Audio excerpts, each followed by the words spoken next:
3. All right, folks, welcome back. We're here with another episode of the College of Arts and Humanities show. Today I have, two professors of the arts. I have Dr. Koncz and Ms. Kindrick. Mm-hmm. They're here to talk about the Art Symposium. You have a flyer. I'm going to read a little bit off the flyer. Sure, go for it. Friday the 10th, is that correct? Yes. Okay, so we're going to have lectures, exhibits, things like that. I know you're in one of them. Mm-hmm. You are one of the lecturers. I am. You want to tell us a little bit about your paper? Sure. My paper's called The Liminal Quality of Skin, Body Modification Practices of the Southeastern Native Americans. And we talk about the 3 different types of body modifications that are the most popular, which include tattooing, body painting, and piercing among the Southeastern Native groups. So that includes like the Chickasaw, the Choctaw, the Seminole, the Creek, and I'm missing one, Cherokee. Yeah. So that's like Deep South, Northern Florida type of area? Yeah, that area, the southeastern United States. So those are the groups that were forcibly removed via the Trail of Tears and moved to Oklahoma. So a lot of them have their reservations in Oklahoma now, but a lot of them have managed to retain or get back their original indigenous land. I know the Seminoles have been big about getting parts of Northern Florida ceded back to them. Yes. And we actually have another native group in Northern Florida called the Appalachee, but the Seminoles kind of take the center stage there. But I went to Florida State for grad school. So our mascot was the Seminoles, even though the natives that were actually in the Tallahassee area were the Appalachee. But, you know, they're not as big of a group, so they get kind of forgotten about, unfortunately. So body modification, you mentioned like tattoos, piercings, and body painting. Like, what about that what about that interested you enough to write a whole paper about it? Well, I've always been interested in body modifications personally. So when I was younger, I had the gauged ears, and I had a septum ring, and I had, you know, a lot of different piercings that I don't have anymore as a, you know, a respectable adult. Yeah, you have to clean yourself up a little bit. But I have always been interested, and I thought it was a really interesting take on the culture because there's just so many different ways that they express themselves via those body modifications, whether it be a warrior, celebrating his victories, or, you know, a child coming into adulthood getting a rite of passage tattoo or something like that. It just always really interested me. Well, it's something that I feel like a lot of Western society kind of doesn't necessarily expect or is like not capable, but is like ready to understand even now. Right. Yeah. There's been a lot of really, really good scholarship by a man named Lars Krutak in the last few years, probably the last couple decades, actually. He's been working for a while. I would have to double check the dates, but he's done a lot of research and scholarship on indigenous tattooing around the world. Yeah. So his work is really great to look at. I don't think his book was out when I wrote this paper in grad school. So this is a paper that I'm kind of recycling that I wrote in grad school, but I had never presented. So I kind of reworked it for this, shortened it a little bit. And but the full-length version is on my academia.edu page if anyone's interested. Go find it. Go read it if you're interested. And there's other papers there too. Yeah. So. Well, and come see Jessica. Yes. Talk. If you really care about it, come to the Art Symposium. Right. You'll be talking more about it, reading through it. Yeah, reading through the whole paper. So do you guys? There's obviously other stuff on the schedule that you guys aren't necessarily presenting. Does the art department do one of these every year? Yep, this is an annual event. So this is our 3rd Art History Symposium. And this is the first time where we will have 2 student panels rather than just one. So the first panel will be featuring ASU students and instructors. And then the second panel will actually be bringing in master's candidates from Texas Tech who will be giving their research papers presentations then. And we'll end with like a big keynote lecture. And I invited a associate professor from East Tennessee State University who does ancient Greco-Roman art, art of the ancient Mediterranean world. So he'll be talking about images of violence on Greek vase painting. So well, I know in the title you gave me, it's Advantages of War, Violence in Greek Art, the Death of Priam Between Ancient and Modern Viewers. That's I mentioned earlier, I'm taking a course on that here at Angelo State. Right. So that kind of struck me as like, oh, wow, I know who that guy is and who Priam is. Yeah, that's awesome. So has there been one, like a lecture in the past or like a panel in the past that really stood out to either one of you that you thought was just really good? Oh, gosh. They've been so good every year, and we've had such a nice variety of topics students that have presented. I don't know that I could pick a favorite. We've had some repeat presenters, too, like Bankhead, Jude Bankhead has presented it a couple of different times, and I've presented twice now, but I try to leave it open for the students, and then if there's a little room, I get in there. But so, Bankhead, you said Jude Bankhead. Is that a student here, like a local artist? Yes. Okay. Are they like? That sounds like a really artist name to me, right? Like that's like, yeah, that person makes art. Do we know anything about them? Can we talk about them? I don't know. Sure. Can we go like look at their art? Yeah. I think that they have a piece up in the student scholarship show right now. Okay. Doesn't he? Yeah, I believe he won a does. prize for it as well. Oh, He's a yes. wonderful artist. I have a lot of his pieces hanging in my office, actually, because he's just so talented. But he's also in the honors program, and he's the president of, we have a Friday art club that's run by Cat Bunker, and he's the vice president of Kappa Pi as well, the art honor society that I help facilitate. So, Fabulous. yeah, he's involved in all sorts of stuff. So I want to talk a little bit about the two of you personally. Sure. I bushwhack all of our CAF people with this. What is it exactly that drew you not just to education, but to art education? Do you want me to go first? Yeah. Okay. I was like, just flip yeah, a coin. We'll figure it sure. out. Well, I actually have always been interested in the arts. I started out in college actually as a music major. Oh, and so kind of switched gears a little. I still enjoy making music. Like I play with the community band. I sing in the San Angelo chorus, but it's more as like a pastime or hobby now. But in my undergrad education, I considered doing an art minor.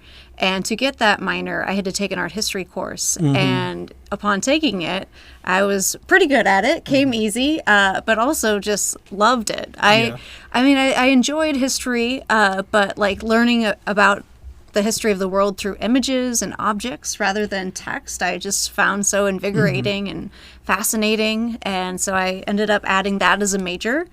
And then I studied abroad a semester in Rome during my undergrad, and that kind of cemented my path forward doing Italian Renaissance art studies.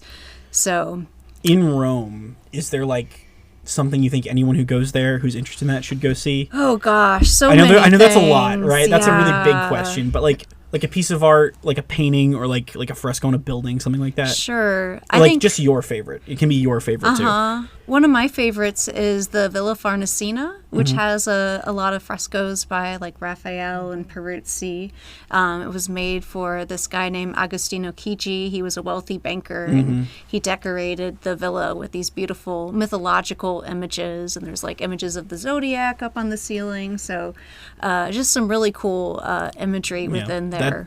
That sounds beautiful. Yeah, and it's not too far from the Vatican, so that's certainly worth stopping by also. Yeah. On the way. Yeah. You go see what? I think St. Peter's Basilica is in the Vatican? I don't Yep. Yeah. Right, yep.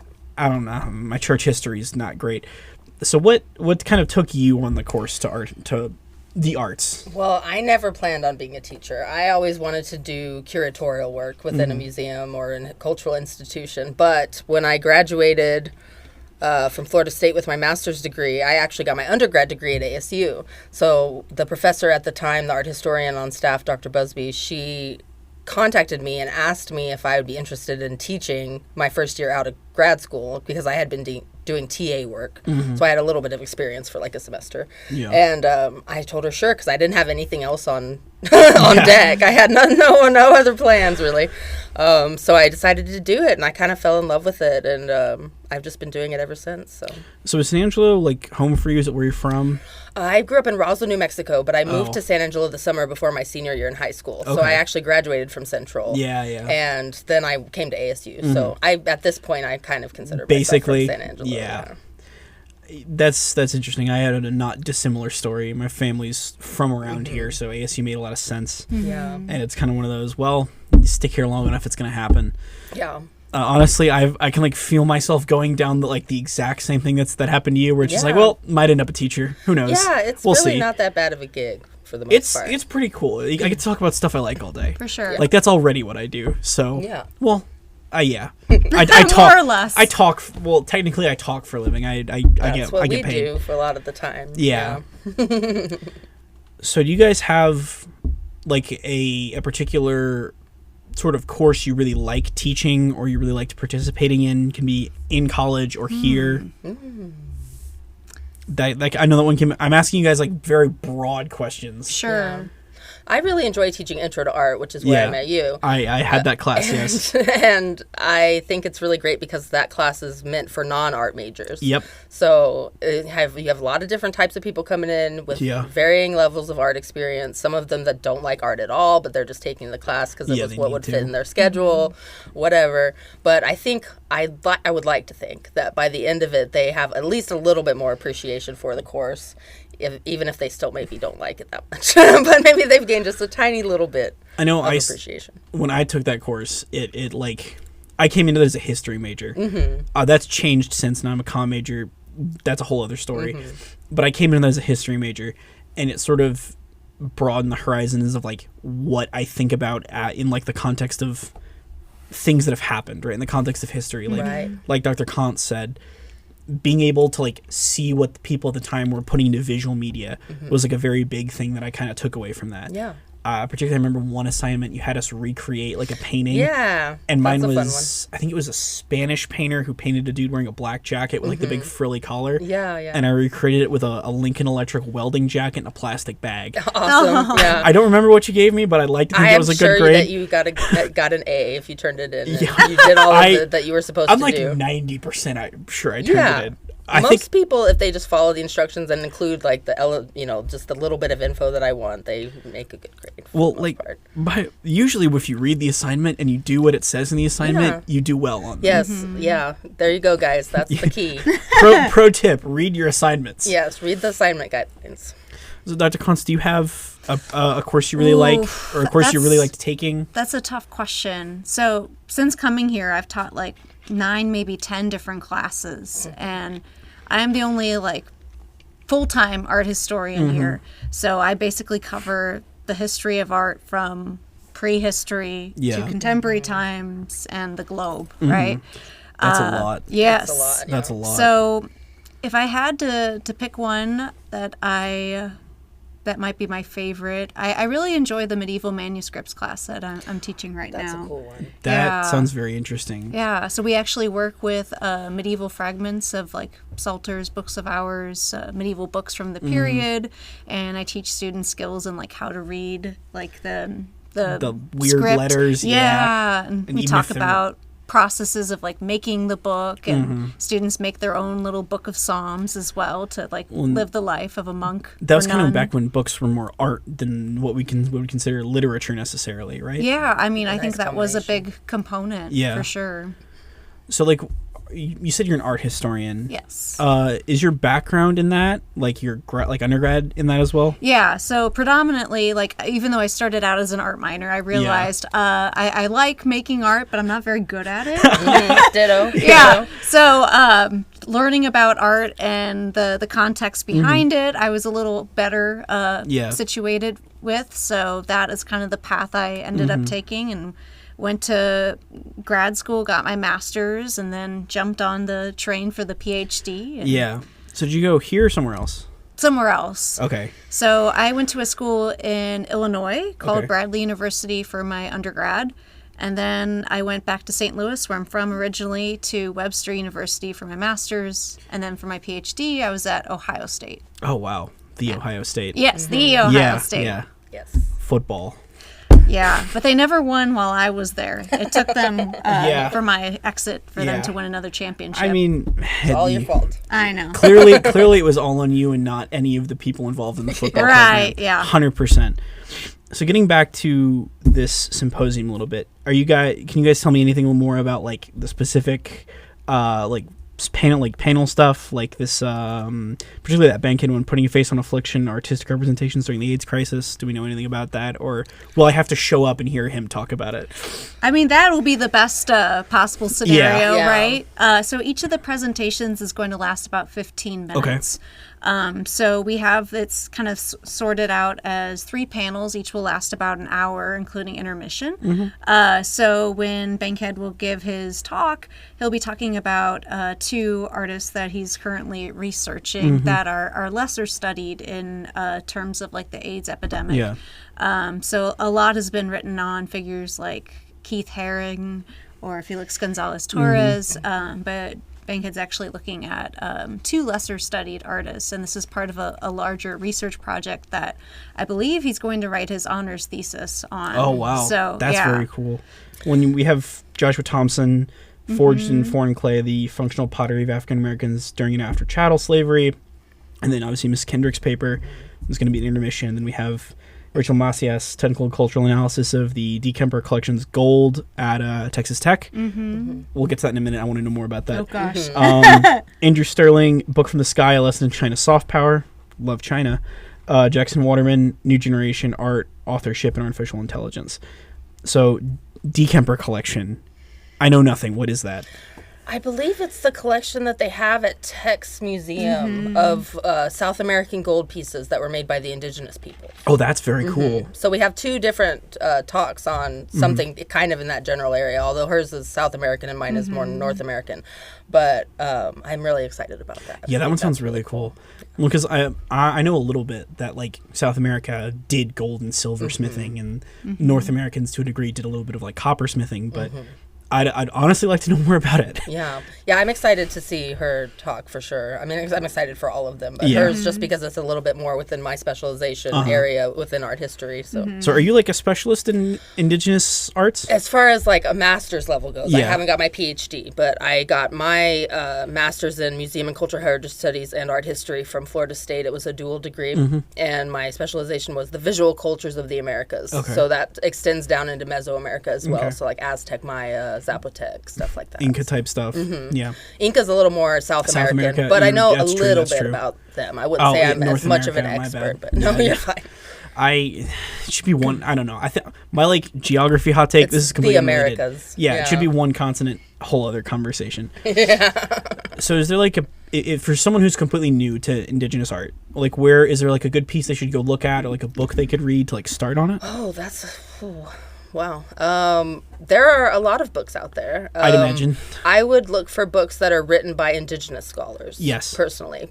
That would be my preference in terms of like primary source material, because it's one thing to have the people of the culture telling you. It's another thing to have people outside the cultures that have no knowledge of the culture whatsoever, and they're trying to like figure it out and write about it. So and there are a lot of Native groups that resist that. You know, they resist having their traditions written down and solidified in some sort of text, and that's totally respectable. I think that's can't really blame them for that. Yeah, like, for sure. Given all of the things that have happened in their past, I think it's understandable. I'd be hesitant too.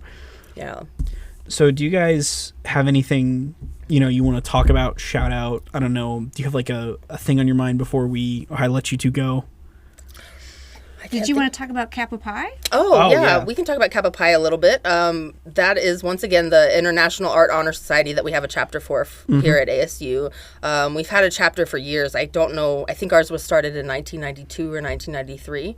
So it kind of died out a little bit during COVID. Yeah, a lot of things did. But we actually revamped it and revitalized it a couple of years ago. And we have a really good group of students. And the only qualifiers are that you're an art major or minor, you have a 2.0 overall and a 3.0 in art classes. And then you have to have completed 12 hours of art credits. But you can also have like 1 year of quote unquote real world art experience, which I define very loosely. Yeah. So we really are pretty accepting as long as you have the GPA and you're willing to do a lot of community service, because that tends to be what we do, and we have parties. And so what do you guys do for community service? We oftentimes will help through different art activities in the community. Okay. So like with the latest Artists for Artists show that Art in Uncommon Places did, we had volunteers help intake the art and when people came to pick up the art, that we had them there to help people pick up their art. And we also usually participate in the Night at the Museum events at the Mayer Museum here on campus. We usually have some sort of kids activity that we facilitate so that the kids can have something to do and have a project to take home and that's very fun. Stuff like that. So is this one of those where you get like a cord when you graduate as well? You get a very beautiful purple and gold cord. Our colors are purple and gold. Those are really good colors. Yeah, it's not bad at all. And it used to be referred to as an art honor fraternity, but we've kind of moved away from that and calling it an art honor society, because since it's co-ed, and we just kind of have distanced ourselves from the fraternity. The comm one stopped calling itself a fraternity. Yeah. and went to society, I believe. So that's very interesting. If you're an art major, go join it, I suppose. Yeah. If you have the creds. Yeah. We would love to have you. Well, thank you guys so much for coming on. I always thank you love for having us. chatting to arts and humanities people. Go to the Art Symposium. It's Friday the 10th. It's next month. Yes. 2 to 5, CAR EFA 101. Yep. Is that the big lecture hall? Yeah. Yep. Okay. Big lecture hall. You'll find it. It's hard to miss. I've been in the CAR building like 7 times in the last year, and I could probably find it. So thank you guys so much for coming in. Thank you. We will see you guys sometime next week. I can't guarantee who the next guest is going to be, but it'll be someone. Bye.